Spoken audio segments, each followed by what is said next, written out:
todos, hoy es el 30 de junio del 2022 y hoy tenemos una sesión extra, una sesión afuera del curso que hemos venido dando habitualmente todos los miércoles. Esta sesión la llevamos Nicolás, que ahora os lo presentaré, pues la lleva preparando desde hace bastantes meses y ya le dije que cuando la tuviera preparada que me avisara y bueno, pues hemos querido hacerlo ahora antes de que acabe el curso, pero posiblemente no finalice porque puede ser larga, entonces puede ser que la divida en dos partes. Una primera es sobre la teoría M, yo no voy a decir nada de lo que es, porque estoy aquí para aprender de Nicolás, él ya nos lo dirá. Y bueno, pues os lo voy a presentar para quien no lo conozca. Bueno, pues Nicolás es socio de Astromares desde hace un poco más de un año. Él es francés, pero vive en Sevilla desde hace 17 años, o sea, un francés sevillano, y en Tomares en particular desde hace 12. Así que está perfectamente integrado aquí con nosotros. Él es ingeniero informático de profesión, pero su pasión es la física, físico teórico de corazón. Y bueno, pues dar algunos datos más curriculares que son importantes, pues estuvo trabajando en el año 99-2000 en la construcción del detector Atlas del CERN, el Laboratorio de Física de Partículas de Grenoble, en Francia. Y estuvo simulando algoritmos, el algoritmo Monte Carlo. Luego nos explicará qué es todo esto de su currículum. Así que tiene bueno, una experiencia en física de partículas, que es lo que, como nos ha dicho, es lo que a él le gusta, y nos va a hablar de esta teoría M que trata, por lo que me ha contado, de explicar el origen del universo. Así que le doy la palabra a Nicolás cuando quieras. Bueno, perdón, que se me ha olvidado algo importante. Yo, antes de empezar, pues tenemos que empezar pues comunicando el fallecimiento de Rafael González. Rafael González es socio de Astromares desde hace tiempo y la semana pasada sabíamos que estaba enfermo, pero siempre la esperanza de que superase esa enfermedad pues la teníamos, y la semana pasada pues su mujer nos llamó y nos dio la noticia de su fallecimiento. Así que Rafael, pues si nos oyes, que gracias a ti hemos aprendido mucho de relojes de sol y de la teoría de la relatividad. Lo poquito que yo sé, pues es gracias a Rafael. Así que ahora sí, te doy la palabra, Nicolás, cuando quieras. ¿Ahora sí? ¿Se me oye y se ve? Sí, perfecto. Vale, Además se te oye muy bien. estupendo. Bueno, pues vamos a entrar al grano, ¿vale? Pues primero, para poder hacer esta presentación, compartí con vosotros esta imagen que podéis ver ahora mismo en el ordenador. Y la idea, pues, después de un año de curso que habéis visto muchísimas cosas, la idea era preguntaros un poco qué representa esta imagen, ¿no? Porque sé que muchos sabéis, otros lo habéis aprendido, pero bueno, ¿qué os suena esta imagen? Porque la idea es, un poquito a través de esta imagen, son los conceptos en los cuales vamos a entrar en detalle y que vamos a explicar, ¿vale? Una palabra que os pueda sonar. Mucho universo, ¿no? El multiverso, ¿no? El multiverso, efectivamente. Es uno de los conceptos, ¿vale? Es llegar al multiverso, y la teoría M es una de las teorías que presenta el multiverso, ¿vale? Entonces, abajo del todo, aquí, lo que tenemos es el vacío cuántico que está fluctuando. Iremos explicando lo que es, ¿vale? Pero os digo un poco los conceptos, os introduzco los conceptos que vamos a ir viendo. Tenemos un vacío cuántico que está oscilando, de lo cual hay, ¿cómo decir?, densidades energéticas en algunos puntos que podéis ver aquí, que entran en inflación, creando un universo, pero podéis ver que se puede crear distintos universos, y de estos universos también se componen de vacío cuántico, de lo cual se puede crear otros universos, y de esta forma, de forma infinita, ¿no? Entonces, pues estos universos, pues vamos a ver cómo podemos crearlo a través de las teorías que existen a día de hoy, ¿no? Entonces, pues eso, ¿no? Los conceptos es el vacío cuántico, la energía, la inflación, el multiverso, el espacio-tiempo, la materia. Son todos los conceptos que vamos a tener que introducir antes de entrar en la explicación de la teoría M, porque es una teoría tan abstracta que primero hay que repasar algunos conceptos previos, ¿vale? Y entonces a partir de ahí, pues realmente lo que os voy a contar, sin nombrarlos, pero para que os suene, las teorías es la cosmología de Branas, la teoría M, la teoría de supercuerdas, la inflación de Branas, la inflación de BI, la teoría cuántica de campos y la relatividad general. Entonces, pues hay una persona que está detrás de la teoría M, que se llama Edward Wheaton, que es un físico teórico extremadamente famoso. Es el que en 1994 explicó la unificación de diferentes teorías de cuerdas. Había 5 teorías de cuerdas. Nadie se lo explicaba por qué. Cada uno trabajaba sobre una teoría que la gente pensaba que no tenía ninguna relación. Edward Wheaton llegó en 1994 y dijo, las 5 teorías de cuerdas son distintas facetas de una misma teoría a una dimensión superior. Y es lo que él explicó. Entonces, los periodistas le dicen, pero el M, ¿qué significa? Pues él dice, pues ni siquiera yo lo sé, porque es una teoría tan misteriosa que no terminamos de controlarla matemáticamente, no es algo que está cerrado y redondo al nivel matemático, la gente sigue investigando sobre ella para poder aclarar las cosas todavía ocultas. Entonces él dijo, pues puede significar magia o misterio o membrana o madre, siendo la teoría madre de las 5 hijas, o Matrix incluso, ¿no? Entonces, pues, esta presentación de hoy no creo que voy a poder terminarla, porque se compone de 3 grandes partes y iremos hasta donde podamos y si os ha gustado, pues lo dice Antonio y seguiremos haciendo las otras partes otro día. Entonces, la primera parte es describir un poquito los principios físicos que describen el universo que conocemos.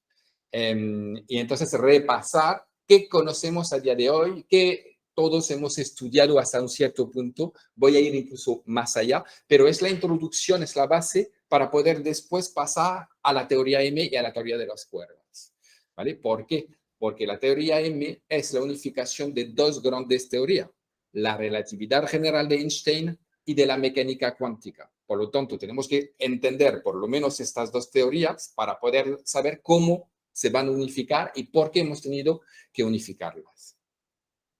La segunda parte, entonces ya vamos a entrar en el grano. Y entonces, del universo que conocemos, vamos a entrar en el universo que no conocemos. En la primera parte, como habéis podido ver aquí, hay la parte del iceberg arriba, que conocemos, que veamos, pero por debajo hay una parte gigantesca, muy compleja, que es la parte debajo del iceberg que no sospechamos de lo que hay, ¿no? Y son, pues, el universo extradimensional. Vamos a tener que introducir nuevas dimensiones para poder explicar el mundo que nosotros vemos en superficie y que vivimos. Y eso, lo que nos permite hacerlo justamente es la teoría M. Y finalmente, pues lo que haremos, una vez que hemos entendido las bases de la teoría M, veremos cómo se puede aplicar a la evolución del universo. Quiero decir, pues, al Big Bang. Porque el Big Bang, como ya lo conocéis, pues, con esta imagen que lo describe, el Big Bang, como lo conocemos, como lo habéis estudiado este año, empieza con una singularidad, con una densidad energética extremadamente grande. Después hay una inflación del universo, después hay la energía que pasa a ser partículas, las partículas que se van reagrupando para crear átomos, los átomos que se van reagrupando para crear estrellas, las estrellas que se van reagrupando para crear galaxias, las galaxias haciendo grupos, cúmulos, supercúmulos, hasta llegar al universo que conocemos, ¿vale? Entonces, pues iremos, lo que vamos a hacer realmente al principio es entrar en la singularidad y ver qué hay dentro de esta singularidad con una densidad de energía extremadamente grande, porque es lo que va a definir lo que va a venir después. Entonces, entramos ya en la primera parte, ¿no? A la parte superior del iceberg, el universo que conocemos. Entonces, vamos a repasar principios de física básico, como que son la conservación de la energía, la minimización de la energía, la simetría y la ruptura de simetría, la entropía, o otra forma de decirlo, el desorden del universo, la relación espacio-tiempo con la energía y los campos cuánticos y las supercuerdas. Entonces, primero, la conservación de la energía. Bueno, pues aquí tenemos a Neil Grass, no sé si conocéis, que ha hecho el documento Cosmos, que es el sucesor de Carl Sagan y que a través de esta imagen intenta explicar la conservación de la energía. Dice que hay un principio en el universo que la energía total se conserva. Ahí vemos cómo la bola de la energía potencial pasa a ser una energía cinética, y de nuevo una potencial y de nuevo una cinética, y como él confía que este principio funcione, pues no se come la bola. Se para ahí porque la energía se conserva. Si la energía no se conservaría, ¿qué pasaría? Pues habría una fuente de energía que llegaría de no sé de dónde y entonces pues ya le reventaría la cara. Pero eso no respeta las leyes del universo, porque no es un principio básico. Aún así, hay a un momento o el principio de la energía no está respetado en nuestro universo, pero no sabemos por qué. ¿Sabéis a qué me refiero, no? ¿A qué? Que hay un momento en el universo, sobre todo al concepto de la energía oscura. La energía oscura hace que empuja a nuestro universo a crecer. No sabemos cuál es la fuente de esta energía y eso rompe la conservación de la energía en el propio sistema del universo, ¿vale? Pero normalmente dentro del universo, este es un principio que suele normalmente funcionar siempre, ¿vale? El segundo principio de física que quiero ver con vosotros es la minimización de la energía. El universo no le gusta desgastarse energéticamente de forma inútil. Entonces, pues, a menudo puede estar en un estado energético bastante elevado, pero no va a querer quedarse en este estado, va a querer minimizar su estado energético, ¿no? De esta forma. A menudo para mapearlo con los conceptos del universo, decimos que un universo en su estado inicial era muy excitado en ebullición energética, era en un estado de falso vacío, y cuando se ha puesto estable y ha rebajado su nivel energético y se ha puesto tranquilo, pues estamos en el vacío verdadero que nosotros conocemos, que vivimos en un universo con un vacío verdadero, o un vacío metaestable o estable. El concepto siguiente es la simetría del universo y la ruptura de simetría. ¿Qué es?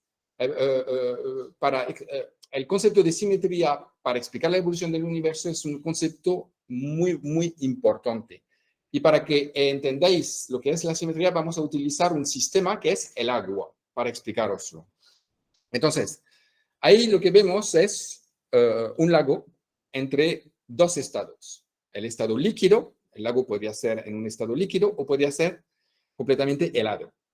Son dos estados diferentes. Cuando el lago es en un estado líquido, tiene su simetría.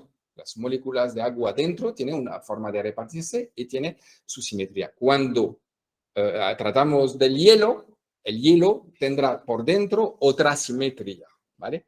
Entonces, ¿qué pasa? Pues que cuando bajamos la temperatura, el sistema pasa de una simetría a otra simetría, y el estado que estáis viendo ahí en pantalla es lo que llamamos una ruptura de simetría. Es cuando tenemos una transición de fase entre dos simetrías, ¿vale? Entonces, si lo miramos al nivel microscópico, por ejemplo, si partimos del estado del gas, del vapor de agua, estamos ahí en el vapor de agua, vemos todas las moléculas agitándose en el vapor de agua, y la simetría pues es la que vemos, que tiene una simetría como esta.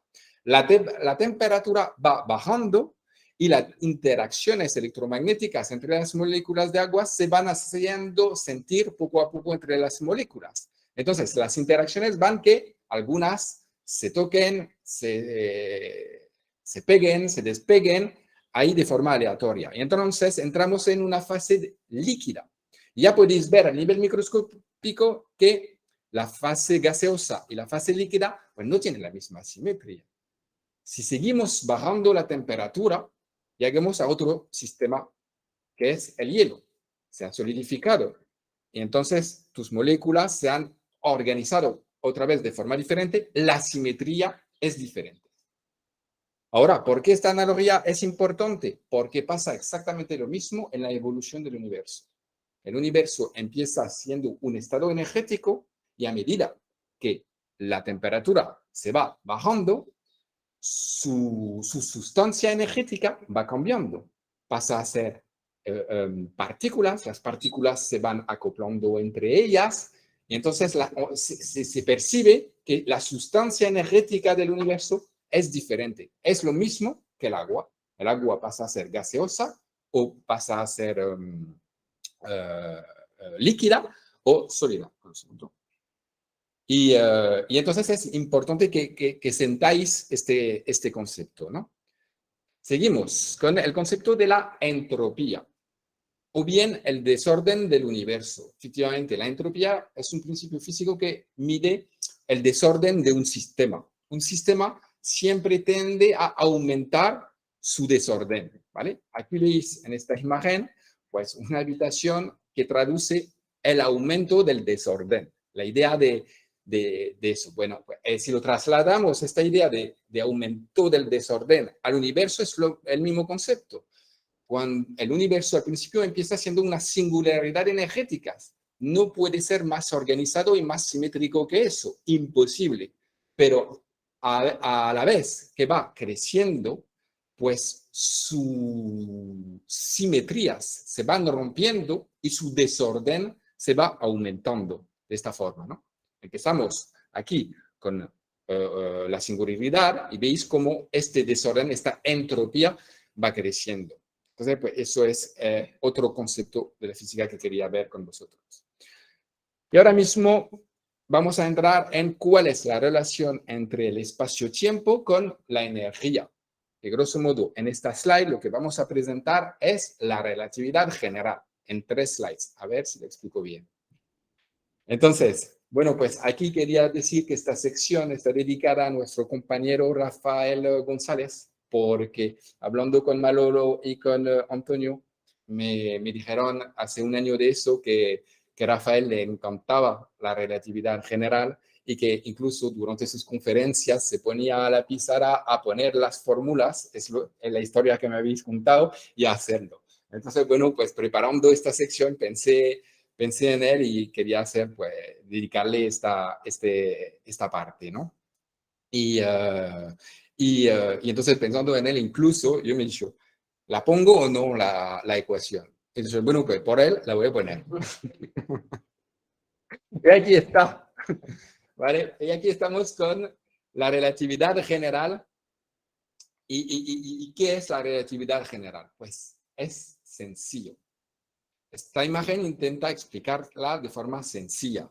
Es la materia o la energía, que gracias a la relación de Einstein E igual a mc al cuadrado, pues consideramos que es lo mismo, energía igual a materia, ¿vale? Pues como la energía o la materia es capaz de curvar a el espacio-tiempo, ¿vale? Ahí lo veis. Y al revés, y aquí podéis ver la ecuación de la relatividad general de Einstein, porque siempre oímos la relatividad general y su ecuación, pero no siempre la hemos visto. Pues aquí está. Y ahora, en un gráfico muy sencillo, os la voy a explicar. Aquí he puesto las 2 flechas. Podéis ver la parte de la derecha con esta parte del T, mu, U, nu, que está aquí. Bueno, pues esta parte es el tensor de energía y representa las bolitas, las canicas que está rebotando, ¿no? Y lo que se dice es que la energía iguala a la cobertura, a la curvatura, muchas gracias, del espacio-tiempo. Y la curvatura del espacio-tiempo, eso es la fórmula que expresa eso, ¿vale? Sencillamente es eso, nada más, ¿vale? Y ahora lo que se dice es que la energía lo que hace es que curva el espacio-tiempo, pero que al revés, el espacio-tiempo lo que hace es que crea la dinámica a la energía, a la materia. Quiero decir, concretamente, aquí lo podéis ver. El espacio-tiempo lo que hace es que da la dinámica a los planetas o los distintos astros que hay en el espacio, pues lo hacen mover dentro de su espacio. Entonces hay este intercambio entre los dos. Y la relatividad general no es más que eso. ¿Vale? Ahora, hay aplicaciones en todo el universo de este concepto. Y es lo que vamos a ver. Primero, la primera imagen que tenéis aquí, ¿se ve mi cursor? Sí, ¿no? La primera imagen es solo para que podáis ver cómo la materia o la energía curva el espacio-tiempo, pero en 3 dimensiones. Estamos acostumbrados a la típica imagen de la sabana, que ponemos una bola al medio, pero es una imagen en 2D. Entonces, he subido de una dimensión y os he sacado esta imagen para que os deis más cuenta en 3D de cómo podría la energía o la materia influir sobre el espacio-tiempo, ¿vale? La segunda imagen que tenemos aquí es un agujero negro. Entonces, ahí lo que se quiere ver, y cuidado que no es una imagen realista porque estamos en 2 dimensiones, ¿vale? Pero es vuestra estrella, que al final de su vida explotó en supernova, su corazón se colapsó en un agujero negro y por lo tanto curvó a todo el espacio-tiempo de forma extrema, porque la singularidad del agujero negro es una densidad de materia extrema. Podemos ver cómo curva de forma exagerada a este espacio-tiempo. ¿Vale? A menudo los agujeros negros, realmente a lo que podemos pensar, no son estáticos, porque es muy probable que la estrella antes de morir estaba girando.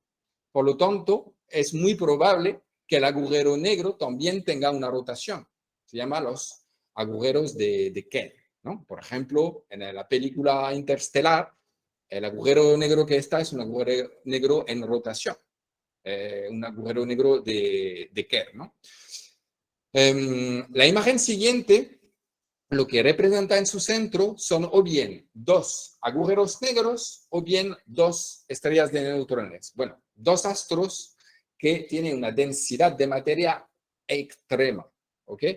Y debido a esta densidad, pues empiezan, primero, estos 2 astros empiezan rotando uno alrededor del otro.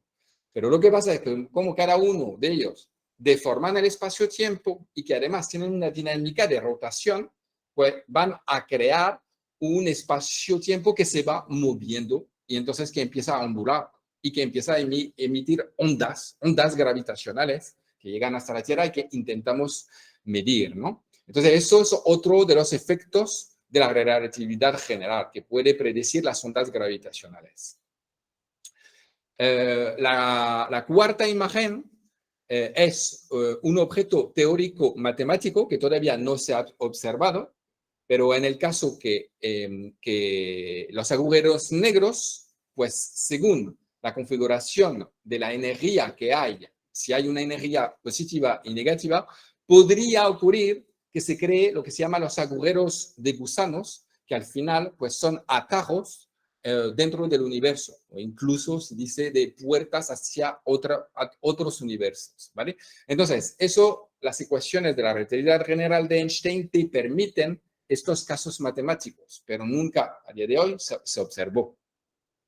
También es este concepto que, por ejemplo, en Star Wars nunca se entiende cómo pasan de un planeta a otro de forma instantánea, sabiendo que normalmente son años luces de viaje.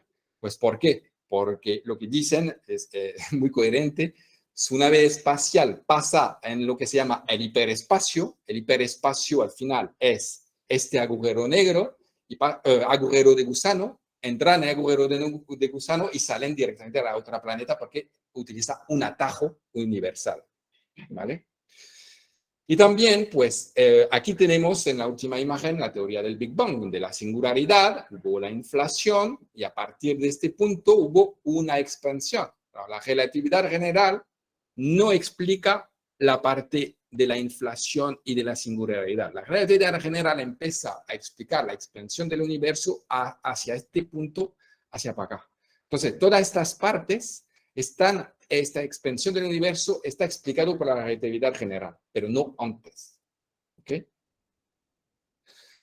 Otras aplicaciones de la relatividad general. En la órbita de Mercurio pues es un planeta muy cercano al Sol, y lo que pasa es que mirando su órbita, con las ecuaciones de Newton, normalmente estas órbitas pues son estables. Lo que pasa es que cuando los astrónomos hacían mediciones, veían que su órbita se iba desplazando. Entonces, con las ecuaciones de Newton no había forma de entender el por qué. Cuando llegó la relatividad general, volvieron a hacer los cálculos y lo que hicieron es añadieron la curva del espacio-tiempo alrededor de la planeta. Y entonces pudieron explicar por qué la órbita iba poco a poco trasladándose en el tiempo. Otra aplicación de la relatividad general es el concepto de lentes gravitacionales. Aquí podéis ver que hay un astro que se va dirigiendo de la izquierda hacia la derecha. Y aquí hay un telescopio, un Hubble, por ejemplo, que intenta, pues, observar astros a una distancia enormes. Una galaxia, eventualmente una estrella o lo que sea, ¿no? Entonces, para poder hacerlos, lo que usan es el concepto de lentes. Las lentes ópticas que conocemos, pues hace que tu luz va convergiendo hacia tu ojo y te permite, pues, ver más grande, pues un poco pues lo mismo, solo que lo que hace de lentes en este caso es algo, un objeto astronómico que es muy, muy grande. Un agujero negro podría ser, o una galaxia. Entonces, curva el espacio-tiempo y la luz que está emitida por el astro luminoso que está por detrás va a seguir este astro y va a seguir trayectorias similar a las de unas lentes ópticas. Y entonces nos permite poder observarlo muy bien. ¿Cómo sabemos que el espacio se ha curvado? Pues cuando observemos, vemos que el astro lumínico ahí se ha duplicado. Entonces, cuando tú ves alrededor de un punto dos o tres imágenes similares, entonces, pues ya sabes que tienes un agujero negro, una galaxia que te ayuda, que te hace de lentes gravitacionales. Y finalmente, pues algo más cercano a nosotros, un ejemplo más cercano son los GPS. Bueno, los GPS son satélites que se envían al espacio y cuando se envió al principio, pues había como dos bandos, ¿no? Los ingenieros y los físicos. Y los ingenieros decían, bueno, pues lo enviamos y el GPS pues tiene un reloj por dentro y este reloj pues está sincronizado perfectamente con la Tierra. Vale, pues envían el satélite y no está perfectamente sincronizado con la Tierra. Entonces ya, pues tu GPS no va a funcionar correctamente porque el tiempo tiene que estar perfectamente alineado. Entonces, ¿por qué no está perfectamente sincronizado? Y ahí los físicos dicen a los ingenieros, os lo habíamos dicho, no se va a sincronizar porque por la relatividad. Y aquí hay dos tipos de relatividad incluso. Bueno, al final son una, pero la relatividad especial y la relatividad general que hemos visto. Primero, la relatividad general. ¿Por qué? Porque el satélite está muy elevado en el espacio y como podéis ver en esta imagen, los relojes, pues a la Tierra, los relojes van de forma muy lenta, mientras que más subes y más los relojes ¿cómo se dice? Bueno, avanzan más rápido, ¿vale? Entonces, pues claro, eso ya crea una diferencia de tiempo entre la Tierra y el propio satélite. Pero es que además, el satélite tiene una velocidad de rotación en órbita alrededor de la Tierra, que además, por la relatividad especial esta vez, pues hace que el tiempo, debido a la velocidad, pues se cambia también un poquito. Entonces, sumando estos dos efectos, ahora los efectos se contraponen porque la relatividad especial, como podéis ver a los relojes, este va más lento que este, mientras que la relatividad general, por la altitud, va más rápido que este. Entonces, hay que sumar y restar estos dos, y entonces ya es la diferencia que hay que poner en los GPS. Y eso es otro efecto concreto que conocemos y que nos toca de la relatividad general. Y ahora pues entramos en la primera parte complicada y después hay la segunda parte complicada, que son los campos cuánticos y una introducción a las cuerdas. Entonces, pues ahí lo que vamos a entrar es en el mundo submicroscópico y tenemos que entender que este mundo funciona con leyes físicas diferentes de las cuales nosotros estamos acostumbrados.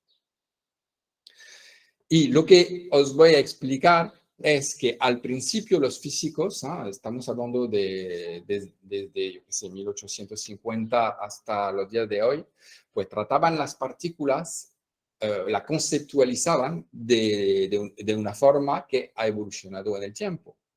Primero lo han conceptualizado de una forma muy primitiva, que fue el concepto de partícula, que al final una partícula es una canica, otra canica, tienes dos partículas y estas canicas pues van rotando una alrededor de la otra y van chocando y rebotando, lo que conocemos y palpamos en la vida real, ¿no?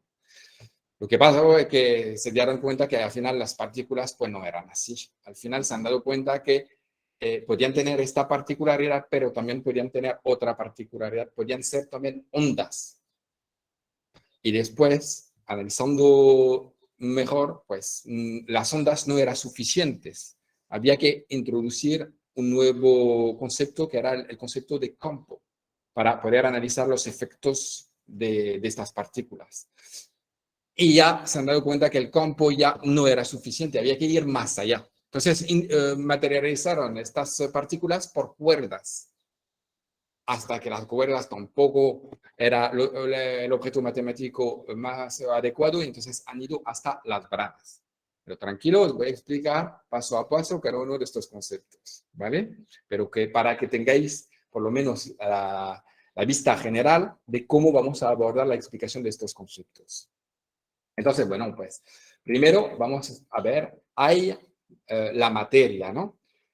La materia como la conocemos, los átomos que están hechos de protones y de neutrones y que tienen electrones que orbitan alrededor. Es el concepto de la física que tenemos tiene la ventaja de simplificar muy bien, podemos imaginar de forma sencilla cómo funciona eso, pero no es la realidad de realmente cómo van las cosas. Entonces, eso es lo que, bueno, más o menos estamos acostumbrados. Un átomo tiene sus protones, sus neutrones, un núcleo con distintos electrones que van girando, y un protón o un neutrón pues tiene subpartículas fundamentales que pueden ser 3 quarks, que también pues que se van moviendo e interactuando al interior de ellos mismos.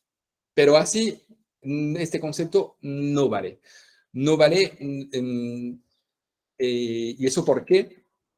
Porque realmente nos hemos dado cuenta que no eran partículas bien simétricas, bien redonditas, no, eran ondas. ¿Y cómo nos hemos dado cuenta que no eran partículas redonditas y que eran ondas? Bueno, pues con la famosa experiencia que se llama, ¿cómo? ¿La doble rendija, no? Sí, pues es la palabra que yo buscaba que no sabía decir. ¿Cómo dices? Doble rendija. Doble rendija, muchas gracias. De las dobles rendijas, ¿vale? Aquí tenéis unas fuentes de partículas que podrían ser simplemente fotones de la luz. Una luz que emite fotones, pero podrían ser electrones, cualquier tipo de partículas elementales. Se envían estas partículas a través de estas dos rendijas. lógicamente, con la aproximación que los físicos tenían hace más de un siglo, pues lo que van a pensar que va a pasar es que van en una dirección recta y van a ir a tocar la pantalla que está aquí, y lo que vamos a tener es sobre la pantalla eso, ¿no? Vamos a tener pues distintas partículas que van a materializar cada una de las rendijas aquí. ¿Ok? ¿Lo veis, no? Bien. Bueno, pues no es lo que se ha observado. Lo que se ha observado es que cuando tú envías eso, se reparten de la forma siguiente los distintos fotones de la luz. Si lo hacéis con los electrones, pasa lo mismo. Entonces, ¿cómo puede ser que una partícula que pasa aquí, que va en esta dirección, debería ir aquí? ¿Cómo puede ser que hay algunas que vayan aquí? Y eso era el gran problema. Entonces, los físicos lo que dirían es, este comportamiento me suena, ¿y me suena a qué? Me suena a eso. Si veis agua y ponéis una onda en el agua, y esta onda pasa a través de las dobles rendijas, pues lo que se separan en dos otras ondas que van interfiriéndose detrás aquí. Tenéis los puntos de interferencias que se van plasmando sobre la pantalla, reflejando este esquema. Conclusión: nuestras partículas que eran canicas ya tienen un doble comportamiento. Vemos que pueden ser tanto canicas como ondas, lo que se llama la dualidad onda-corpúsculo, ¿no? Sí, eso es. ¿Ok? Entonces, pues ya hemos explicado este concepto de las ondas, y están explicadas por, y aquí he puesto otra ecuación, porque es muy famosa, que es la ecuación de Schrödinger. Os sonará, ¿no? Entonces, la ecuación de Schrödinger, pues lo que habla es que puede haber una onda, que esta es la onda, que se propaga por el espacio, pero también una onda es algo que se propaga en el tiempo, ¿vale? Y el problema es que con esta ecuación hay un problema, porque tenemos una onda aquí, tenemos otra onda aquí, pero lo que vemos es que esta onda no es relativista. ¿Y qué quiero decir por que no es relativista? Pues quiero decir que según la relatividad, vemos que el tiempo pasa a ser una dimensión y que el espacio y el tiempo se van intrincando, y entonces puede haber, según la velocidad a la cual vas, una contracción o dilatación del espacio o del tiempo, porque están relacionados. Eso es sonar, ¿no? Es muy famoso. Pues lo que pasa, ¿cuál es el problema con esta ecuación? Pues esta ecuación no respeta este concepto de la relatividad, porque solo trata de partículas que van a velocidad que no son cercanas a la luz, porque la relatividad realmente es para tratar cosas que se acercan a la luz, que tengan densidad extrema, ¿no? A menudo es eso. Y lo que pasaba con... Y con lo que pasa con esta ecuación es que solo trata de partículas que van a una velocidad bastante inferior a la luz. No lo tratan como onda. Tú tienes dos ondas que te llegan aquí y aquí, y como mucho lo que puede haber es ver una interferencia de onda, como hemos visto anteriormente. Lo que pasa es que en los aceleradores, cuando tú coges dos partículas elementales y las haces chocar, pues lo que pasa es eso. Tienes dos ondas que chocan y se crean una multitud de ondas, una multitud de partículas. Y eso, Schrödinger, la ecuación que hemos visto, no te lo explica. No sabemos de dónde viene la creación de estas partículas. Por lo tanto, tenemos que elevar las matemáticas e ir a un concepto más abstracto. Y ahí los físicos introdujeron los campos cuánticos. Ahora, los campos cuánticos, ¿qué son? Pues primero, para poder explicaros los cuánticos, vamos a ver, este círculo lo que representa es el universo global, ¿vale? Lo que tenemos que ver, que dentro de este universo queremos resolver varios problemas. Primero, vamos a volver a la ecuación de Newton. La ecuación de Newton, habéis estudiado, hay una partícula, hay otra partícula, y estas dos partículas pues se someten una a la otra a la fuerza, a una fuerza gravitacional con las flechas que ponemos en cada uno, o la fuerza electromagnética según lo que estamos tratando. ¿Vale? Hasta aquí, bien, ¿no? Pero lo que pasa, incluso eso molestaba hasta Newton, Newton se daba cuenta, es que esta formulación matemática tiene un problema. Es que te trata las fuerzas, te dicen que de forma instantánea estas dos partículas se someten una fuerza una a la otra. Eso es un poco magia, ¿no? Significa que tú estás a millones de kilómetros, pones una partícula e instantáneamente la otra que está a millones de kilómetros va a sentir la influencia de esta, y ahí ya empezaba a haber algunos problemas. Entonces había que introducir nuevos conceptos, ¿no? Y había el otro que era cuando se colisionan distintas ondas, se crean nuevas partículas, y eso pues no estaba en las ecuaciones. Entonces se introdujo la noción, el concepto de campo cuántico. Los campos cuánticos lo que hacen es que, como podéis ver, están rellenando el universo. ¿Eso qué significa? Significa que aquí nosotros estamos cubiertos y rellenados de campos cuánticos. Están por toda parte los campos. Cubren el universo entero. Y eso es la gran revolución, porque hasta ahora una partícula era algo muy puntual. Incluso la onda era algo más difuso, pero seguía localizado, mientras que el campo ya está en todo el universo. Y también, ¿por qué también ha venido este concepto de campo? Pues era muy raro que en la Tierra los electrones eran de una forma y que podíamos observar años luces de aquí y los electrones eran de la misma forma. Entonces, había que haber como un objeto matemático que pueda explicar que las partículas elementales son las mismas en todo sitio y que podrían nacer del mismo concepto. Y de ahí, otra vez, se justificó la introducción de los campos cuánticos. ¿Qué pasó a partir de ahí? Pues que de los campos cuánticos, un campo cuántico estaría asociado a una partícula. Pero ya sabéis que hay varias partículas. Hay los quarks, hay los electrones, hay los fotones, y aquí he puesto lo que es, las partículas que estamos más familiarizados. Hay mucho más. Y entonces, ¿qué pasa? Que a cada una de estas partículas hay un campo cuántico asociado. Y aquí he puesto un código de color, ¿no? No sé si se ve muy bien aquí, pero bueno. El quark le he puesto en azul, aquí, otro verde, otro rojo, porque hay diferentes tipos de quarks, ¿vale? Entonces, pues, como hay diferentes tipos de quarks, hay diferentes campos cuánticos asociados. El electrón le he puesto en amarillo, otro tiene su propio campo cuántico, y el fotón tiene también su propio campo cuántico. Entonces, ¿qué pasa en el universo? Pues que el universo lo que tiene es una superposición de todos estos campos cuánticos que están vibrando, oscilando todo el tiempo.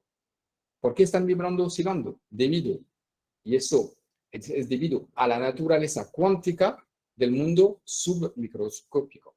Es así, funciona así. Que en nuestro mundo no estamos acostumbrados a que sea que vibre, estamos acostumbrados a un mundo determinista, estamos acostumbrados a un mundo continuo, pero en el mundo microscópico no funciona así. No, es un mundo cuántico, la energía está cuantificada, es vibratorio, probabilístico. Entonces, tenemos que tener objetos matemáticos que representen estas diferentes tendencias, ¿no? Y aquí pues están estos campos vibrandos. Entonces tenemos una superposición en nuestro universo de diferentes campos. Y aquí podéis ver en esta imagen la representación de esta superposición de estos campos. Y de momento he introducido los campos, pero no la propia partícula. Pues la propia partícula dentro de un campo lo que es la excitación localizada de un campo cuántico. Como podéis ver aquí, es la excitación energética de un campo. Y esta excitación del campo, como una ola sobre vuestro campo, esta ola es vuestra partícula. ¿Ok? Entonces ya hemos cambiado de abstracción. Entonces, pues, Seguimos. Entonces nos encontramos en un universo, volvemos a la esfera, que es nuestro universo, y aquí podéis ver diferentes colores, y le he puesto así para que veáis que estamos viviendo estamos rodeados de una superposición de campos cuánticos. Si hacemos un zoom sobre una parte de, de estos campos cuánticos que van vibrando, pues hay físicos en Estados Unidos, en la Universidad de Adelaide, que han hecho una simulación informática de cómo podría ser esta vibración de estos campos cuánticos. Pues aquí tienen la vibración de un campo cuántico que es el campo de los quarks, ¿vale? Y eso es la simulación informática para que podáis ver cómo van vibrando debido a la naturaleza propia de este mundo microscópico. ¿Ok? Y si hacemos un zoom sobre estas vibraciones, lo que podemos ver es el concepto de partículas virtuales. ¿Qué significa eso? Pues, debido a las vibraciones de los campos cuánticos, hay un momento o estas vibraciones pueden superar un cierto umbral energético.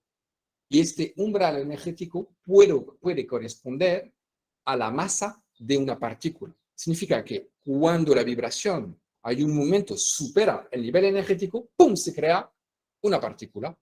Pero no se crea una partícula, no. Se crea la partícula y su antipartícula, porque tiene que haber el principio de conservación energético, ¿vale? Y las dos tienen que al final pues llegar a un equilibrio. Entonces, siempre de esta energía de la oscilación del campo cuántico, recordaros que la energía del campo, gracias a la fórmula de Einstein, E igual a mc cuadrado, la energía puede transformarse en materia. Entonces, esta oscilación del campo se metamorfosa en una partícula, y su antipartícula, ¿vale?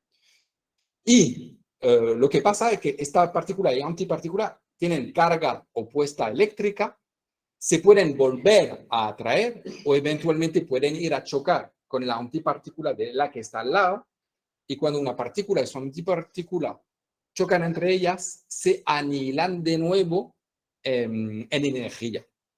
Entonces, en estas oscilaciones energéticas corresponden también a partículas virtuales. ¿Y por qué las llamamos virtuales? Porque no la podemos observar con nuestros instrumentos físicos, porque viven en un tramo de tiempo demasiado pequeño para que seamos capaces de observarlas. Entonces, por eso que llamamos partículas virtuales. ¿Qué pasa? Que para que estas partículas virtuales pasen a ser partículas reales, veremos que tendremos que darle un empujón energético que ya os explicaré cómo llega. Entonces, pues, eso es la forma en la cual las partículas que estamos acostumbrados se han creado. Los neutrinos, los fotones, los quarks, los electrones, el bosón de Higgs, los gluones, los bosones Z y W, de lo que describe nuestro mundo, pues aparecen de esta forma, de la nada, a través de los campos cuánticos, son partículas virtuales y cuando superan un nivel energético pasan a ser partículas reales. También existe en el espejo que podéis ver, eso no me voy a extender sobre eso, pero puede haber partículas supersimétricas, muchas gracias, de las partículas que conocemos, pero os lo iré introduciendo. Podéis solo quedaros con que las partículas supersimétricas. Ok, bueno, pues pasamos a la siguiente. Entonces, acabo de explicar el concepto de campo cuántico y de cómo estas partículas nacen de estos campos cuánticos, que son las excitaciones energéticas, pero lo que no hemos visto es cómo dos partículas con sus campos vayan interactuando entre sí, ¿vale? Entonces, en física clásica, si tú corres una canica y corres otra canica, la lanzas una contra la otra y rebotan. Ya está, muy sencillo. ¿Y dónde está la interacción? A la superficie se tocan y rebotan, ¿vale? Pero en el mundo cuántico no es tan sencillo. La interacción es muchísimo más compleja. Es lo que voy a intentar desgranaros poco a poco.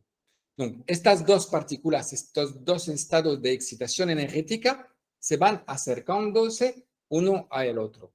Ahí se acercan cada vez más, ahí están rozándose, y ahora vamos a hacer un zoom sobre la interacción. No es un choque puro. Ahí vemos en este zoom la partícula que podría ser un quark o un electrón a la izquierda y otro quark electrón a la derecha. Recordaros, son campos y es la razón por la cual vemos que están aquí. Y estas vibraciones van interfiriéndose en el centro, aquí, ¿vale?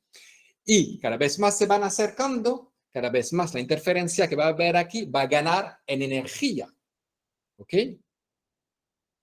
Y como os he dicho, hay una superposición de campo en el vacío, porque está lleno de campos y hay esta superposición. Esta energía de interferencia entre las dos partículas lo que viene es excitar el vacío. Y lo que puede hacer es, según algunas reglas, excitar un campo o el otro, según las partículas que están aquí inicialmente. ¿Ok? Entonces, ahora empezamos a ver que la interacción empieza a excitar un campo, que aquí he puesto el campo del fotón en amarillo, pero lo veis muy difuminado en el centro porque de momento es una energía que va creciendo. La energía se hace cada vez mayor, lo veis un poquito mejor. Y ahora cada vez más. Ahora vemos que hay una interacción fuerte que viene a excitar el campo fotónico hasta que supere una umbral energética para que aparezca el fotón en sí. ¿Vale? Y entonces, estas dos partículas lo que van haciendo es intercambiarse los fotones. Hay dos maneras de intercambiarlo. O bien las dos partículas se van atrayendo, o bien va a haber una interacción repulsiva de las dos partículas. ¿Vale? Aquí tenéis la imagen de si hay una partícula sobre una barca y otra partícula sobre la barca y se intercambian una pelota, pues tú envías la pelota y ves que las barcas pues se van alejándose unas de la otra. Entonces eso es para representar o divulgar la interacción repulsiva. Pero para divulgar la interacción atractiva sería como que si tú, la partícula está sobre una barca, envía un boomerang, el boomerang hace la vuelta y hace que las cosas se van atrayendo. ¿Vale? Entonces, las partículas que se crean en el centro es lo que se llama bosones y van a crear interacciones entre las dos partículas iniciales repulsivas o atractivas. Entonces, para volver a las interacciones repulsivas o atractivas, vamos a volver a la que conocemos de todos los días. Hay 4 fuerzas fundamentales, de lo cual aquí vamos a ver 3 ahora mismo. La primera es la interacción electromagnética, la que conocemos. Cuando coges 2 imanes, pues los campos de fuerza pueden hacer que se atraen o se repelen. ¿Y eso debido a qué? Debido a la fuerza electromagnética, la fuerza magnética, que es una subfuerza de la electromagnética, y realmente a nivel microscópico, ¿qué está pasando aquí? Pues está pasando que hay fotones entre los imanes que van viajando. Y pasa aquí entre las dos partículas, pues podéis ver un fotón, y un fotón es la excitación energética de un campo que se materializa en una partícula que es el fotón y que va y viene entre las dos partículas para crear este efecto que vemos aquí, que es la interacción electromagnética. Ahora hay otras interacciones que conocemos en nuestro mundo real. Hay la interacción electrodébil. Estamos menos familiarizados con ella, pero la interacción electrodébil es la radioactividad. O bien también el hecho que el Sol pueda brillar, que está debido a la colisión de los átomos de hidrógeno, de helio y todo eso, y durante esta colisión hay una emisión de foto que pasa, estas fotos van saliendo del Sol y no llegan hasta nosotros, pero los efectos físicos que hay en el corazón del Sol son debido a la interacción electrodébil, ¿vale? La radioactividad y que el Sol brille son estos. ¿Cuál es la diferencia? Pues que los bosones, quiero decir, las partículas que van viajando entre las dos partículas, son muchísimo más masivas. En el caso del fotón, el fotón tiene una masa nula, mientras que el bosón W menos y la Z0 son masivas y bastante masivas, ¿vale? ¿Cuál es el impacto de esta masa sobre la distancia ¿cómo decir?, de impacto de estas fuerzas? Pues si tu bosón tiene una masa nula, vas a tener una interacción entre partículas que puede ser hasta infinita. Mientras que tus partículas, cuando son masivas, la interacción puede ser solo de forma muy cercana. En el caso de la interacción electrodébil, las partículas no pueden superar la dimensión de un protón, de un protón. Más allá ya no sienten la interacción débil, ¿vale? No, es una interacción de muy corto alcance. Y también tenemos la interacción fuerte, la fuerza fuerte. La fuerza fuerte es la fuerza que une nuestros protones y nuestros neutrones dentro del núcleo de un átomo. Pero también dentro de los protones y de los neutrones se componen de quarks, de 3 quarks, y lo que une estos quarks dentro de los protones y los neutrones es la fuerza fuerte, la interacción fuerte. Y la interacción fuerte, pues, tiene un bosón mediador también, que está aquí de la misma forma, que se llaman los gluones. Y los gluones, a la diferencia de los fotones y de los bosones de la interacción débil, W+, W- y Z, pues tienen una característica diferente. ¿Cuál? Pues ahí podéis ver que hay muchos gluones que envían esta partícula aquí, muchos gluones que envían la otra partícula aquí, y podéis ver que en el centro los gluones van interactuando. Aquí hay una interacción. ¿Y qué pasa con esta interacción? Pues hay una interacción entre los gluones.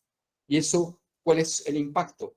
El impacto es que al tener esta interacción entre los gluones, las partículas están atadas como, ¿cómo se llama eso? El oscilador armónico. Un muelle, muchas gracias. Como un muelle. ¿Y qué pasa con el muelle? Pues que si tú coges tus dos partículas que están unificadas por un muelle y la vas alargando, su tendencia es volver a confinarse juntas, ¿vale? Pues eso es lo que hace los bosones gluones. A tener una interacción entre ellos mismos, te crean este efecto muelle y hace que los quarks se quedan confinados y te crean los protones y los neutrones, ¿ok?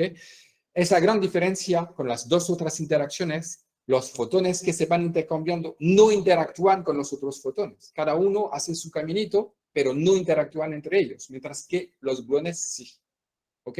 No, 3 interacciones: fotones, masa nula, interacciones débiles, mucha masa, interacción corta, y la fuerte, los gluones tienen una masa de acero. Tú me vas a decir, vale, pero si tienen una masa acero, su alcance debería ser infinito. Pues no lo es, porque pueden interactuar entre ellos. A interactuar entre ellos, hacen un efecto muelle, y entonces tienen una interacción de muy, muy corto alcance debido a este efecto muelle. ¿Ok? Aquí podéis ver, he añadido algo cuando cambio de diapositiva. ¿Qué he añadido? El espacio-tiempo. ¿Y qué vemos? Este espacio-tiempo, porque la teoría que os acabo de presentar de los campos cuánticos, cuando hacemos las ecuaciones matemáticas, funcionan perfectamente sobre un espacio-tiempo liso. ¿Eso qué significa? Pues que en nuestro mundo real, nuestro espacio está liso. Entonces, funciona muy bien las ecuaciones matemáticas. Pero a nivel de precisión, que es la teoría matemática física la más precisa de todas las teorías que pueda existir a este punto, pero solo si el espacio-tiempo está liso. Entonces, lo que os acabo de describir es que tenemos los electrones, vamos a decir la familia aquí que son los leptones, que es la familia de los electrones. Aquí tenemos la familia de los quarks. Hemos visto que los electrones y los quarks pueden interaccionar entre ellos a través de los gluones, quiere decir la interacción fuerte, o a través de fotones, que es la interacción electromagnética, o bien a través de la interacción electrodébil, que está aquí. Y aquí veis cómo la materia que se compone de leptones y de quarks interactúa a través de fuerza que se materializa por los bosones que están aquí al centro. Y este concepto se llama el modelo estándar. Y el modelo estándar es la teoría cuántica de los campos que explica nuestro universo a nivel microscópico. ¿Ok? Aquí hay un bosón más que podéis ver que se llama el bosón de Higgs, que no os lo he explicado, pero os lo resumo en una frase, lo veremos más tarde. El bosón de Higgs lo que hace es que si no estaría esta interacción y este bosón, todas estas partículas que os he presentado hasta ahora se quedarían sin masa. Incluso el W+, el W- y el Z0 de la interacción débil que os he dicho que son muy masivas, si el bosón de Higgs no existiría, tendría masa nula, ¿vale? Pero nuestro mundo no es así, tienen masa. Entonces, si tienen masa, tuvimos que añadir otro campo, que era el campo de Higgs con sus bosones, para poder justificar la masa de nuestras partículas, ¿ok? Os explicaré el mecanismo después, pero para que os quedéis con el concepto sencillo. Y he puesto en amarillo las partículas que componen nuestro universo, el que conocemos, en el cual vivimos, de lo cual estamos hechos, de neutrinos, de electrones, de quarks, up y down, y de, se me ha olvidado un cuadrito aquí, ¿vale? Hay un cuadrito amarillo que se me ha olvidado, que engloba gluones, fotones y estos bosones. Los otros no están en cuadrito amarillo, porque para poder visualizarlo hay que ir a los aceleradores de partículas, colisionar diferentes partículas a altas energías, excitar estos campos cuánticos que os he comentado a un cierto nivel, a un cierto umbral, para empezar a ver florecer estas otras partículas que son mucho más masivas y que no aparecen en el mundo tradicional, ¿vale? Entonces, pues aquí os he puesto, eso es la ecuación del modelo estándar. Os lo he puesto solo por lo que se parece, ¿vale? Porque a menudo dice, pero ¿qué es esta teoría cuántica? No sabemos lo que es. Pues aquí la tenéis, aquí está la ecuación, pero es muy sencilla, son tres conceptos y os lo voy a explicar. Un término lo que materializa es el desplazamiento de tus partículas, otro es la interacción entre tus partículas externas con los bosones y otro es el desplazamiento del bosón. Pero claro, tú coges estos que corresponden a un término, otro término y otro término, ¿vale? Que sumas y después lo pones por todas las partículas que tienes y ¡pum! Te aparece eso. Pero la ecuación es solo, tengo una partícula que se desplaza, que interactúa con otra y la otra que se desplaza. Y ya está. ¿Ok? Entonces, no es tan complicado, solo que si se me había explicado eso cuando yo estudiaba, lo habría visto de otra forma, pero cuando yo estudiaba, te ponían eso y a derivar y a integrar. Y hay un momento que no te enteras de nada. Entonces, en resumen, hemos visto que hay partículas, interacciones entre ellas, electromagnéticas, débil, fuerte, pero hay otra fuerza que estamos acostumbrados. ¿Cuál es? La gravedad. Aquí tenéis la gravedad. Y la gravedad no está aquí. No está aquí, ¿por qué? Porque, por lo que os he dicho antes. Quiero decir, ¿os recordáis que os he presentado? Bueno, aquí os he presentado la teoría del modelo estándar. Funciona perfectamente sobre un espacio-tiempo que es liso, ¿vale? ¿Qué pasa ahora? Que cuando os acercáis al Big Bang, las partículas se van condensando, se van acercando una a la otra, van colisionando cada vez más fuertes, son cada vez más energéticas, y si son muy energéticas, este espacio-tiempo, y lo hemos visto antes, ya no es liso, pero se curva. Y a curvarse, pues imaginaros, no es lo mismo hacer las ecuaciones, resolver las ecuaciones matemáticas sobre un espacio-tiempo liso que resolverlo sobre un espacio-tiempo que está continuamente oscilando, ¿vale? Y eso es lo que quiero mostraros aquí. La partícula se va desplazando en el espacio-tiempo, pero llega a un momento, cuando te acercas al momento de la singularidad del Big Bang, son tan energéticas que van curvando y haciendo oscilar el espacio-tiempo. ¿Me seguís? Entonces, el espacio-tiempo que está liso aquí, pues ya no está liso. Y ya oscila, y ya se mueve. Y entonces, ¿qué han hecho los físicos? Pues los físicos han dicho, bueno, pues vamos a aplicar las mismas recetas. Vamos a coger un campo cuántico de la gravitación, lo vamos a excitar, una partícula de este campo va a aparecer, que es el gravitón, y este gravitón va a ser el mediador entre mis dos partículas. ¿Por qué tiene que aparecer este gravitón? Pues debido a que ya las partículas tienen un nivel energético, quiere decir, tan elevado, que tienen una masa tan elevada, que las partículas sienten la masa de la otra y sienten la fuerza gravitatoria. Lo que no es verdad cuando tienen poca energía como en nuestro mundo. En nuestro mundo la gravedad tiene una intensidad muchísimo inferior a la interacción fuerte, débil o electromagnética. Por lo tanto, la puedes eliminar de tus ecuaciones. Pero cuando llegas a un cierto nivel energético ya no la puedes eliminar. Tiene que estar, porque sí que se van a intercambiar algo que va a traducirse como la fuerza gravitacional.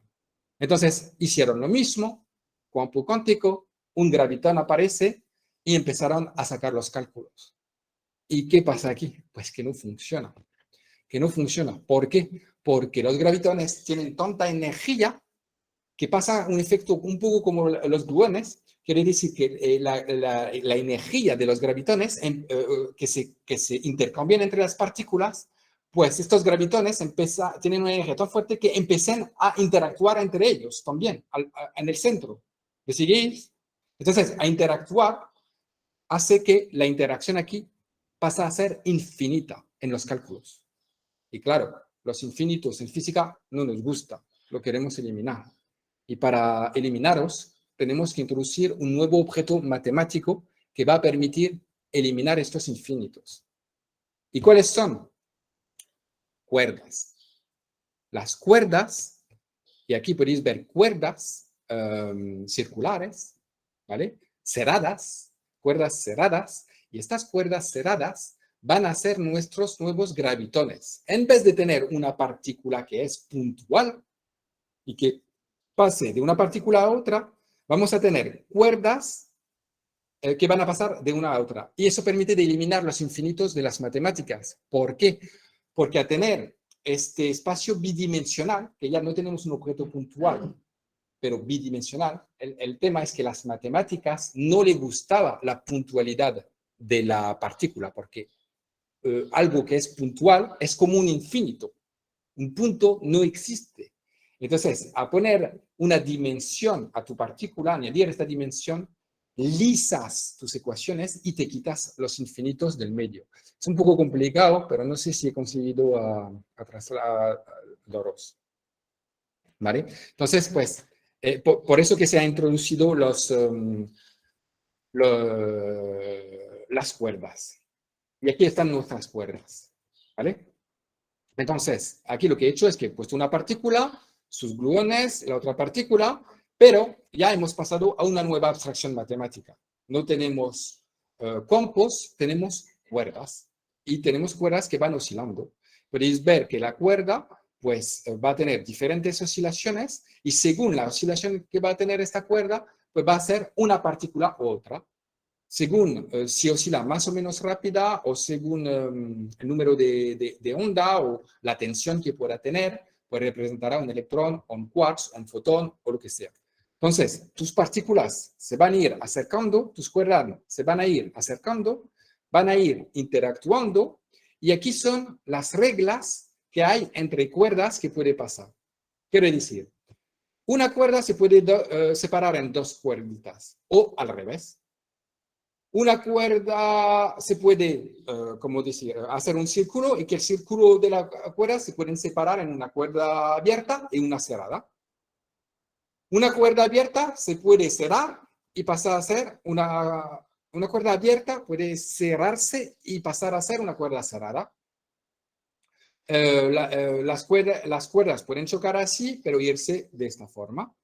Y también, pues, una cuerda se puede separar en dos cuerdas cerradas. Una cuerda cerrada se puede separar en dos cuerdas cerradas de esta forma, ¿vale? Y estas reglas de interacción, son las reglas de las cuerdas que interactúan aquí. Entonces, antes teníamos estas dos cuerdas aquí. Lo que va a pasar es que esta cuerda se va a unir a esta aquí, ¿vale? Y, ¿por qué no? Vamos a emitir un gravitón, porque los gravitón son las únicas partículas, los únicos bosones que la cuerda está cerrada. Todas las otras partículas tienen cuerdas abiertas. Los gravitones tienen cuerdas cerradas, ¿vale?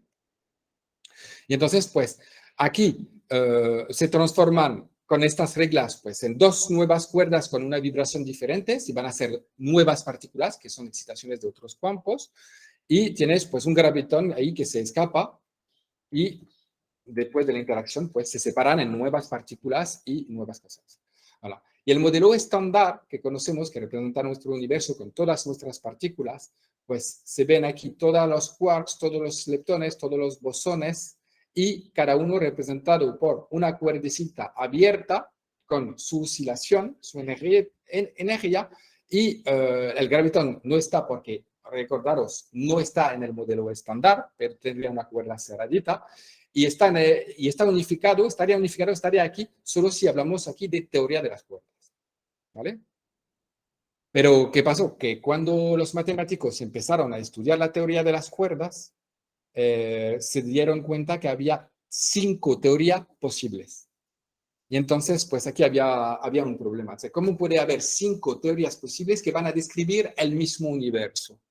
Entonces, aquí entró Witten, Eduardo Witten, que introducía al principio, y dijo, ¿y por qué no añadimos una dimensión más?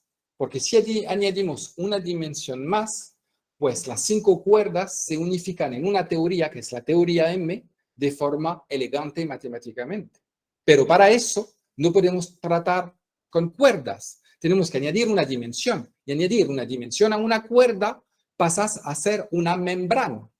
Aquí. Y entonces ya tenéis, las partículas están representadas por membranas o lo que se llama branas, porque después os explicaré que hay branas de diferentes dimensiones y las membranas es lo que se llama dos branas de 2 dimensiones, pero puede haber las 0 branas, la 1 branas, las 2 branas, las 3 branas, las 4 branas, en función del número de dimensión que tienen estas branas. Bueno, ya está, hemos terminado la primera parte, que os he dicho que seguramente no vamos a poder hacer las 3 partes, ¿vale? Era una parte introductoria para poder recapitular los principios básicos, que son la conservación de la energía, la minimización de la energía, la simetría con la ruptura de simetría, la entropía o el desorden del universo que va creciendo, la relatividad general, que es la dualidad entre la energía-materia y el espacio-tiempo, y la teoría de los campos cuánticos. Y hemos hecho una introducción a la cuerda y a las branas.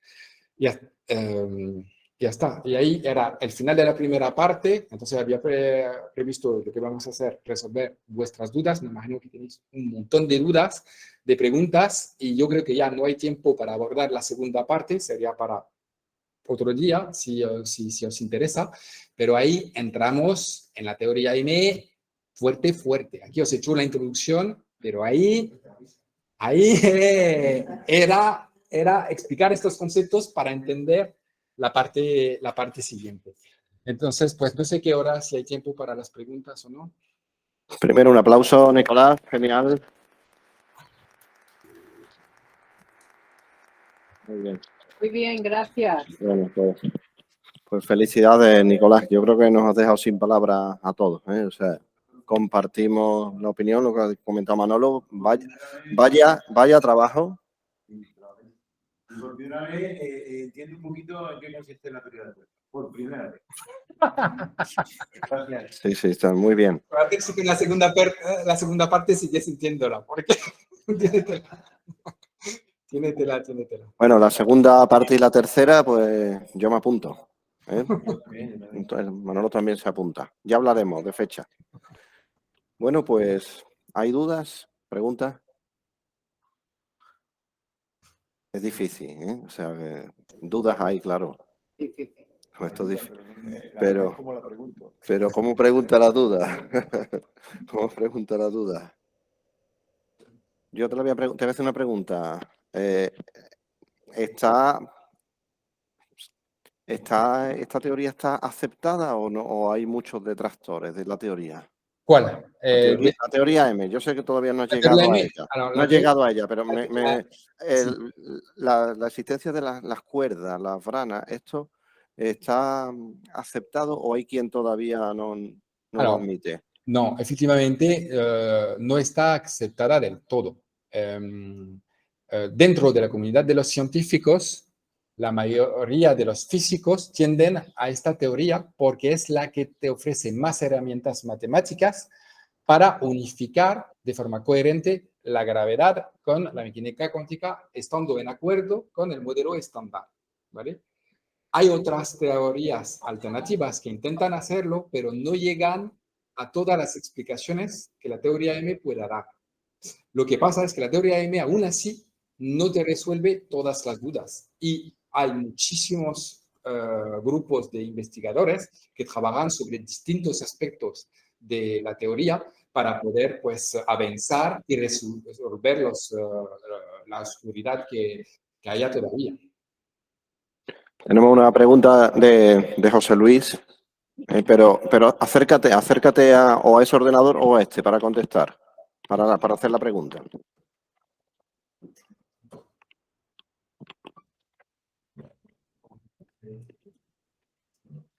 Nicolás, muchas gracias. Bueno, yo partía de cero porque mi nivel es 0000. Yo lo que te quería preguntar, visto desde fuera de una persona que tiene ningún conocimiento al respecto, es que me da la impresión que hay que saber mucho, pero muchas matemáticas, mucha física, otras ciencias. ¿Cómo se puede hacer eso? Porque hay equipos diferentes que trabajan o una persona tiene que ser una especie de Superman que sepa física, matemática, etcétera, para tenerlo todo, digamos, todo de una forma armónica, o realmente se avanza porque son conocimientos parciales que luego se van superponiendo entre sí. Nos explica un poquito esto. Pues primero pasa como siempre en la humanidad, hay de todo. Siempre te encontrarás un super crack que dominará muchísimos de las temáticas. Pero bueno, eso es una excepción. No todos son super cracks. La mayoría de los físicos se especializan en algunos ámbitos y colaboran con otros equipos que se especializan en otros ámbitos y colaboran con matemáticos, porque los físicos y las matemáticas, pues hasta un cierto punto, ¿no? Pero hay un momento donde dice, eso es para los matemáticos, eso no es lo mío.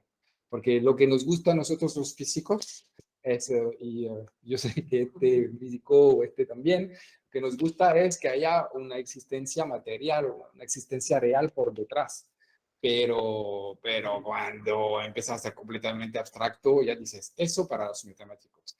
Lo que pasa es que cada vez más avanzamos en las físicas y cada vez más vemos que necesitamos de herramientas abstractos que nos vienen de las matemáticas, ¿no? Para dar un ejemplo muy concreto, habréis aprendido los números reales, ¿vale? En matemática habéis tratado con números reales y los números complejos. ¿Os suena, no? Los complejos y los reales. Bueno, pues los complejos, ¿por qué se han introducido los números complejos? Pues, por ejemplo, en mecánica cuántica, al principio, en mecánica clásica, cuando tú haces un choque de partículas, pues es solo un rebote.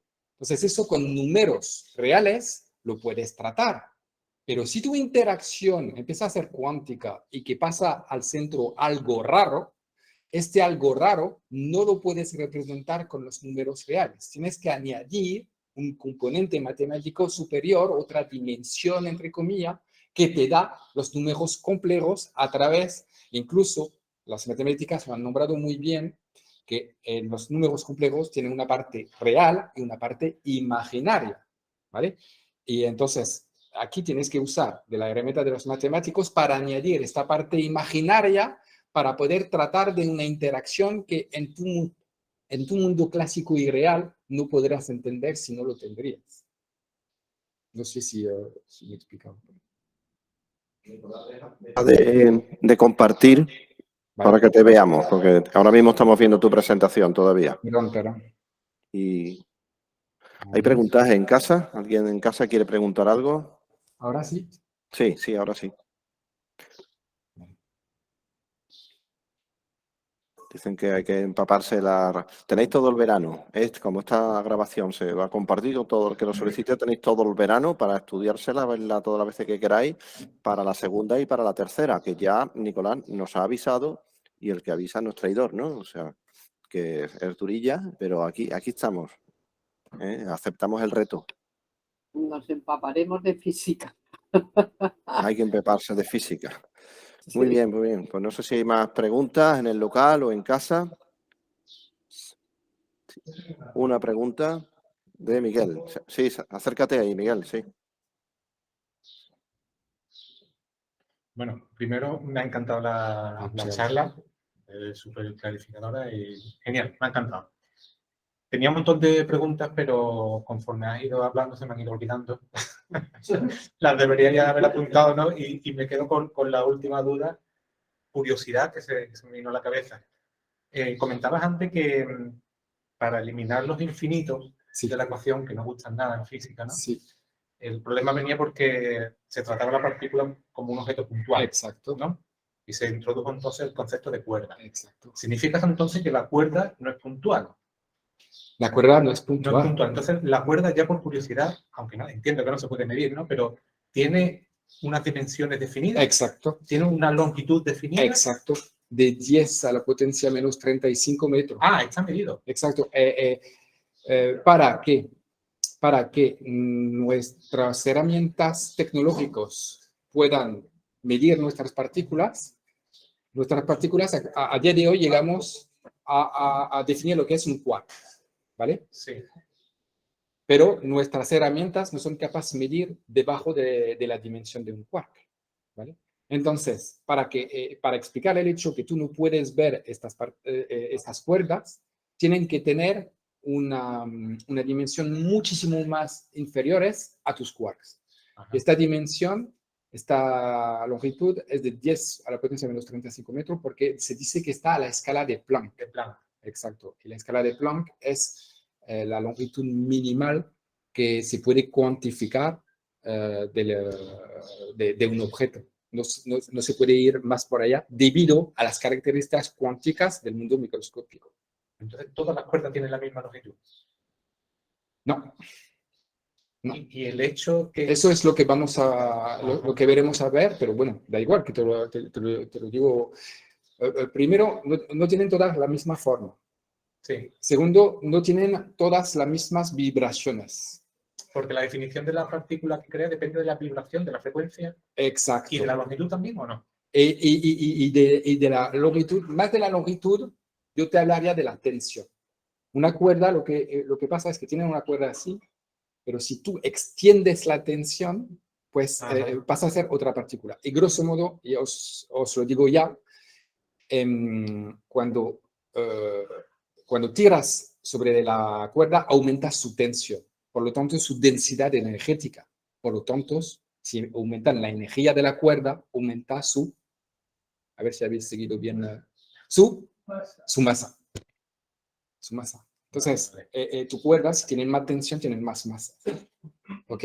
¿Qué pasa cuando hay el mecanismo de Higgs que os he introducido así rápido? El mecanismo de Higgs lo que hace es que va a tirar sobre las cuerdas para darle masa. Vale. Eso te iba a decir, claro, porque la masa depende del bosón de Higgs. Y es lo que hace tensar más la cuerda. Exacto. Ajá, vale. Exacto. Pero eso lo explicaré porque hay otro concepto que son las branas que se vienen a enchufar. Y eso es otra charla que hay que reexplicar cada uno de los pasos para entender. Vale. Estupendo. Gracias.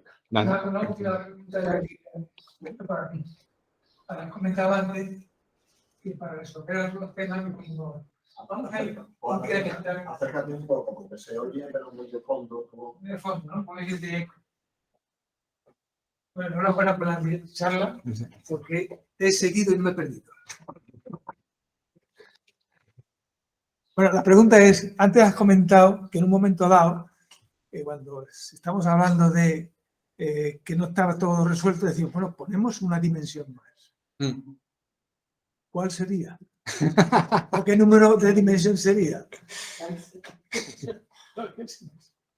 Ahora, añadir, bueno, primero, eso es, Juan, está muy bien tu pregunta, porque os voy a pasar las slides que me vienen después, mira, solo para que las veáis.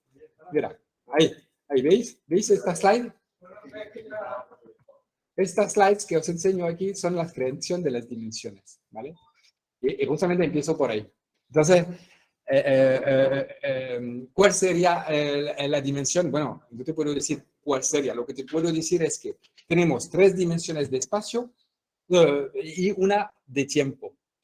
Lo que pasa es que cuando tú tienes las cuerdas, para que no haya infinitos, tienes que añadir dimensiones, si no, vuelves con los infinitos, ¿vale? Añadir estas dimensiones, hemos contado que había que añadir 26 dimensiones. Entonces, los matemáticos a eso y a los físicos no les ha gustado. 26 dimensiones es una locura. Y aparte, que estas cuerdas en 26 dimensiones solo explicaban los bosones, ¿vale? Las partículas mediadoras de las interacciones. Entonces, no te explicabas los fermiones, quiere decir las partículas de materias. Y hay que mezclar. Entonces, añadieron un nuevo concepto que se llama la supersimetría. A poner la supersimetría, tú decías que una cuerda que representaba un bosón podía tener una dualidad con una cuerda que representaba un fermión, una partícula de materia. Entonces, eso de introducir la supersimetría te permitía de bajar tu número de dimensión, que estaba de 26, a 10.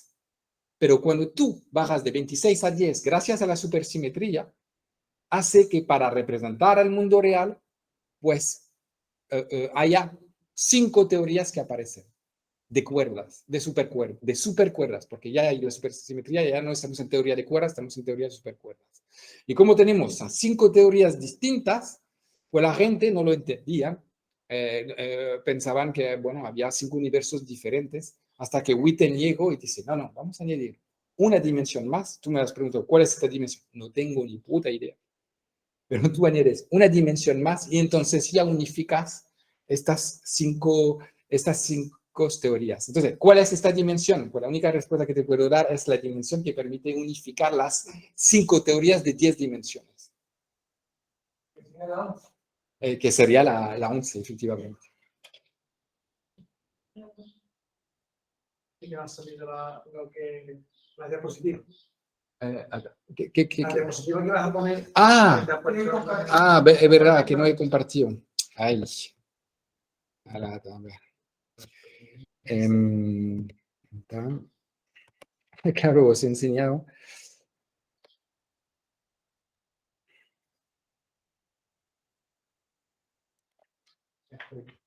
¿No? Después, lo que viene después es justamente la aparición de estas dimensiones, ¿no? Aquí veis las 3 primeras dimensiones X, Y y Z de nuestro espacio, ¿no? Es una referencia de dimensión que todos conocemos, es lo que representa nuestra vida, y después hay que añadir las otras 11 y las he puesto aquí. Evidentemente, nuestro cerebro es incapaz de representarse estas dimensiones, las he puesto aquí porque había que ponerlo en un sitio, pero no están aquí, ¿vale?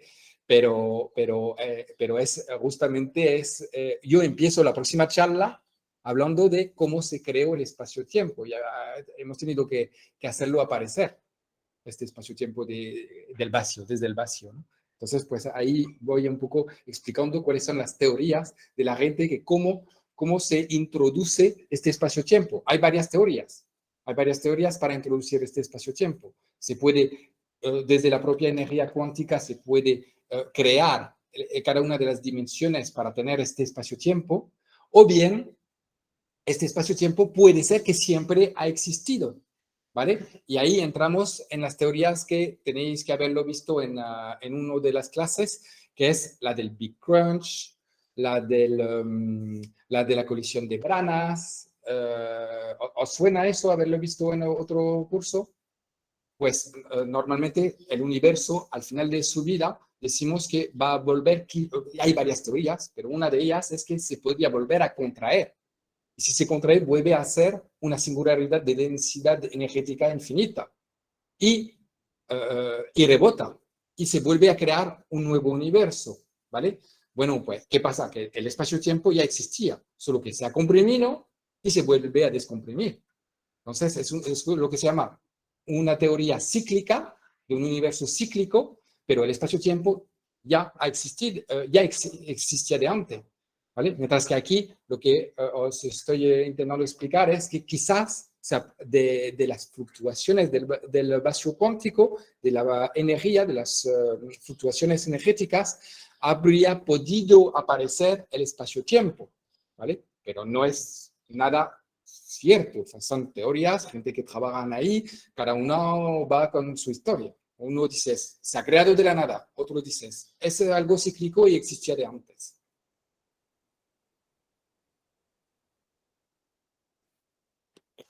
Bueno, pues yo creo que está bastante bien, ¿no? Vamos, la primera parte, así que la segunda y la tercera prometen. Vamos a ir finalizando la sesión de hoy y os invitamos a las partes que quedan, que ya le fijaremos fecha, ya serán a partir de septiembre, octubre. Nos despedimos de todos. Durante el verano Astromares hace otras cosas. Las sesiones telemáticas, pues ahora descansamos un poquito. Pero bueno, pues, continuar siguiéndonos porque ahora hacemos lo que más, bueno, una de las cosas que más nos gusta, ¿no? Salir al campo, mirar con los telescopios, talleres de astronomía. Para los que estéis por Sevilla, el próximo domingo, pues hay un taller de astronomía en el Parque del Alamillo para niños. El domingo no es de esta semana, sino el de la siguiente, domingo 10 de julio. Estaremos ahí, como otros años, ya es el tercer año que lo hacemos. Y luego por los diferentes pueblos de la provincia de Sevilla, según nos vayan llamando, ya hemos hablado con algunos ayuntamientos, falta pues fijar fecha. Y así como acontecimiento gordo, las jornadas de la Red Andaluza de Astronomía, que serán los días 23, 24 y 25 de septiembre, que llevamos 2 años trabajando en ellas y que ya estamos en condiciones de dar difusión y publicidad y de invitaros, porque tendrá su parte pública. Pues nada, ahora sí que nos despedimos de verdad. Así que feliz verano a todos, disfrutar mucho del verano y en septiembre o en octubre, en lo que es el curso, volverá en octubre, pero nos volvemos a ver. Así que adiós a todos. Muchas gracias.